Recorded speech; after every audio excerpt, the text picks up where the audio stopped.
பகுத்தறிவு பிறந்ததெல்லாம் கேள்விகள் கேட்டதாலே. வணக்கம் அன்பர்களே.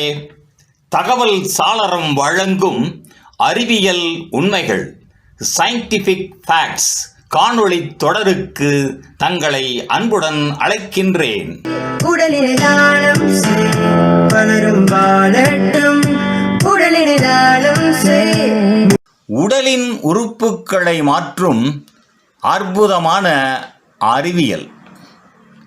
நாம் வாழ்வதற்கு நமது உடலில் ஒரு சில உறுப்புகள் மிகவும் முக்கியமானவை. இதயம், கல்லீரல், சிறுநீரகம் போன்றவை இயங்காமல் போனால் நம் உயிரே ஆபத்தில் முடியும். அந்த நேரத்தில் ஒரு புதிய உறுப்பு மாற்றம், அதாவது உறுப்பு மாற்றம் ஆர்கான் டிரான்ஸ்பிளான்ட் ஒரு உயிர்காப்பு நடைமுறையாக இருந்து வருகின்றது. இந்த வீடியோவில் நாம் தெரிந்து கொள்வது உறுப்பு மாற்று என்றால் என்ன, அது எப்படி வேலை செய்கின்றது, யார் யார் தானம் செய்யலாம் என்பதை பற்றித்தான். உறுப்பு மாற்றம் என்றால் என்ன?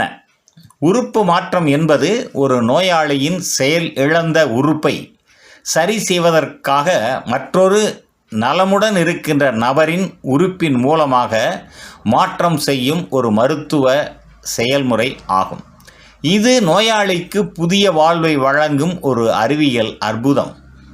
தானம் செய்யக்கூடிய உறுப்புகள் யாவை?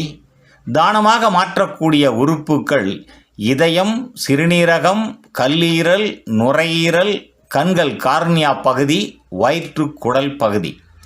சில உறுப்புகளை ஒரு மனிதர் மரணமான பின்னரும் தானமாக தர முடியும்.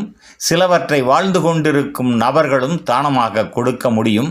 உதாரணமாக, ஒருவர் தனது 2 சிறுநீரகத்தில் ஒரு சிறுநீரகத்தை வாழ்ந்து கொண்டிருக்கும் போதே மற்றவருக்கு தானமாக கொடுக்க முடியும்.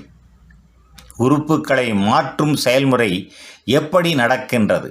முதலில் நோயாளி முழுமையாக பரிசோதிக்கப்படுகின்றார்.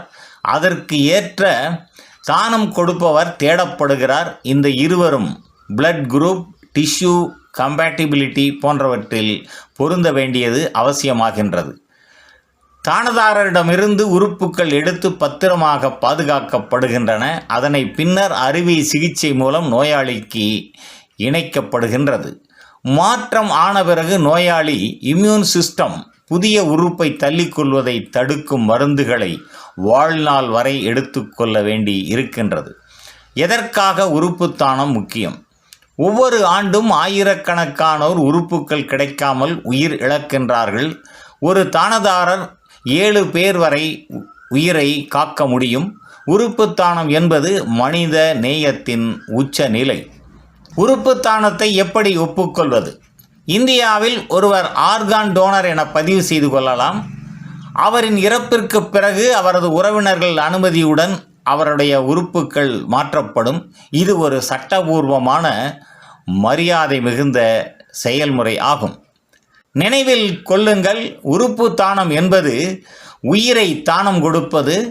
ஒருவரது ஒப்புதல் மற்றொருவருக்கு புதிய வாழ்வாக மாறலாம். அவர் வாழ்ந்தபின் கூட அவரது உறுப்புகள் பிறரை உயிரோடு வாழ வைக்கலாம்.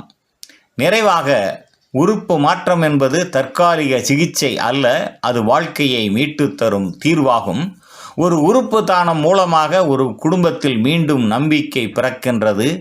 உறுப்பு தானத்திற்கு ஒப்புதல் அளியுங்கள், ஒரு உயிரை காப்பாற்றுங்கள்.